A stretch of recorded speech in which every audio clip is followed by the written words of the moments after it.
Assalamualaikum warahmatullahi wabarakatuh. Perkenalkan, nama saya Alwi Firmansyah, NIM D1A019076, kelas C Agroekoteknologi. Pada pertanyaan kali ini saya akan menjelaskan mengenai materi pembentukan awan dan alat-alat yang digunakan untuk mengukur awan. Sebelum saya menjelaskan lebih lanjut tentang alat-alat pengukur awan, pertama-tama saya akan menjelaskan terlebih dahulu mengenai apa itu awan dan kenapa awan mengambang di langit.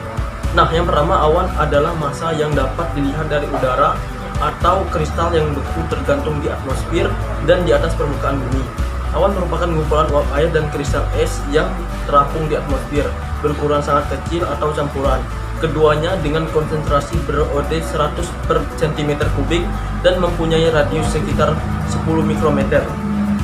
Awan sering tampak seperti asap berwarna putih atau kelabu di langit. Dari berbagai sudut pandang, kita dapat mendefinisikan awan sebagai hidrometer yang jauh dari permukaan bumi. Kemudian awan adalah kumpulan dari partikel cair atau butir-butir salju yang keduanya mengambang di atmosfer pada tempat dan waktu tertentu. Kemudian pada saat-saat tertentu, kabut yaitu uap air yang berada di suatu tempat dapat naik dan akan menyebabkan atau membentuk awan stratus yang disebabkan oleh pemanasan matahari sehingga arus naik menjadi cepat. Jadi secara umum pengertian awan adalah kumpulan tetes-tetes air atau butir-butir es yang mengambang di atmosfer pada suatu tempat dan waktu tertentu di bumi. Substansi biasanya berpresipitasi uap air. Nah, kemudian selanjutnya proses pembentukan awan. Awan dapat terbentuk jika terjadi kondensasi uap air di atas permukaan bumi.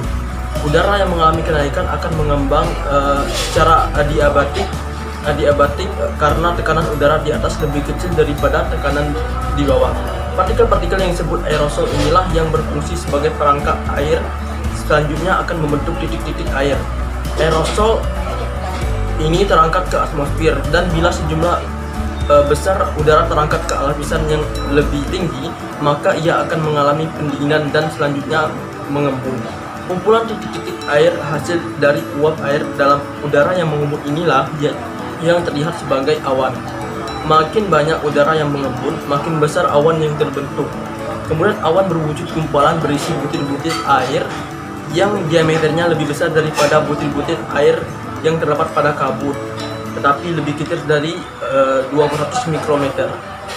Nah, langsung saja masuk ke pembahasan mengenai alat yang digunakan untuk mengukur awan.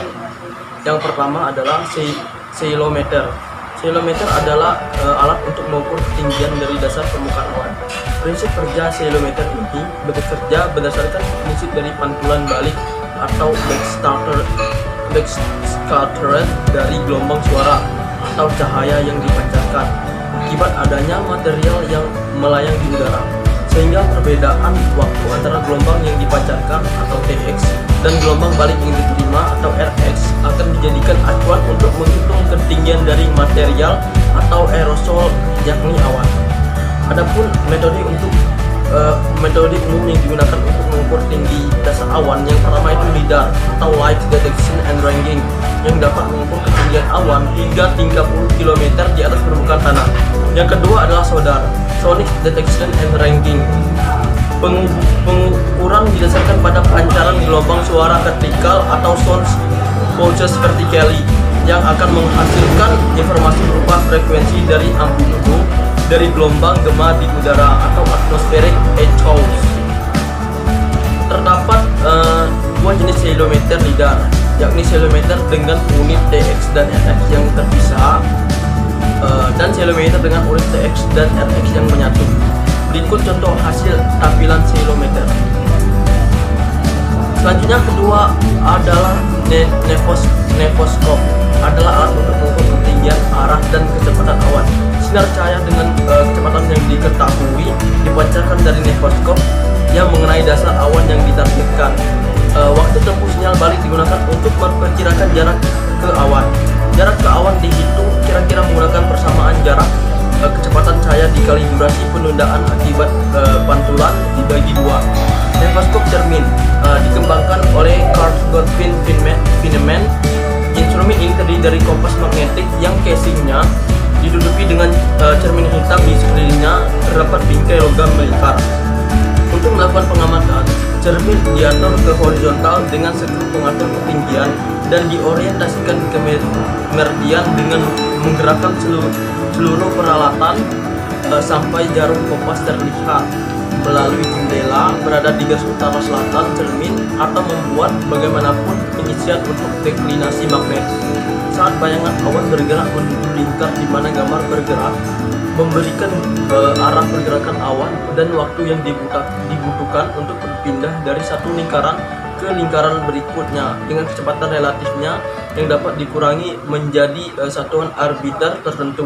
Namun instrumen ini tidak terlalu mudah digunakan dan hanya memberikan pengukuran yang cukup akurat.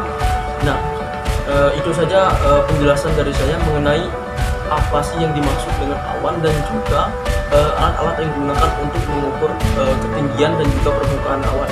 Nah, apabila terdapat kesalahan, saya mohon maaf. Wabillahi taufiq wal hidayah. Wassalamualaikum warahmatullahi